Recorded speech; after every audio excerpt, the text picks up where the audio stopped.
வணக்கம். எப்படி இருக்கீங்க? வணக்கம்பா. எப்படி இருக்க? நல்லா இருக்கல?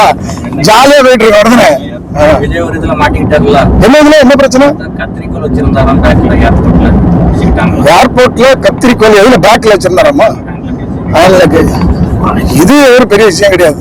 சில சமயம் நம்மளே தவறாட்டு இந்த பேஸ்ட் ப்ரெஸ், அதுல ப்ரெஸ் பிரச்சனை கிடையாது. பேஸ்ட் சில நேரம் எண்ணெய் இந்த மாதிரி ஏதாவது வச்சிருவோம். எனக்கு கூட சில நேரம் வந்து எனக்கு கரெக்டா என்ன பொருள்னு தெரியல, ஏர்போர்ட்ல எனக்கு இது நடந்திருக்கு. அது தவறுதலா இருக்கும். இது ஒரு பெரிய விஷயம் தான். யாரும் என்ன சொல்றாங்க? தெரிஞ்சு டிஆர்பி ரேட்டிங்காக அவர் என்னமோ இந்த போட்டு தலைமா அவரை ரவுடி மாதிரி சித்தி இருக்கிறது.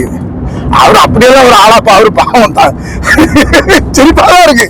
அவரை வச்சுதான் அதான் அவரு எங்க டெல்லிக்கு எதுக்கோ போறாரு, பாவம் மண்டை பிச்சுட்டு போவாரு. அதை ஒரு இதாக்குறான்னு கத்தி வச்சுட்டாருன்ட்டு கத்தி வச்சுட்டு நேர என்ன செய்வாரு? அவரு என்ன கொஞ்சம் தாடியும் இதே வெட்டுவாரு.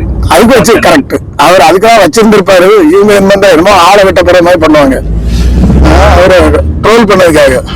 பாப்பா என்ன நடக்குது? மழை ஏர்போர்ட்டுக்கு எதிராக வச்சுட்டு போனா விட மாட்டாங்க. அது உண்மை, நமக்கு தெரியும். குப்பையில போட்டுருவாங்க. அதுவும் பெரிய விஷயமே கிடையாது. ஏர்போர்ட்ல மாதிரி செக்கிங் என்னத்துக்கு? ஏர்போர்ட்ல செக்கிங் எதுக்கு? அவ்வளவுதான். இது மாதிரி திற போடுவாங்க. மாதிரி தடை செய்யப்பட்ட பொருள்னு சொல்லி ரொம்ப இந்த மோசமான பொருள் இருக்குல்ல, போதை வஸ்துக்கள், அதுதான் ரொம்ப பெரிய குற்றம். இது சும்மா நார்மலா சில பேக்கெட்ல இருந்துடும். சரி, ஓகே, அவ்வளவுதான். போக வேண்டியதான். அவ்வளவுதான். இது ஒரு பெரிய விஷயம்.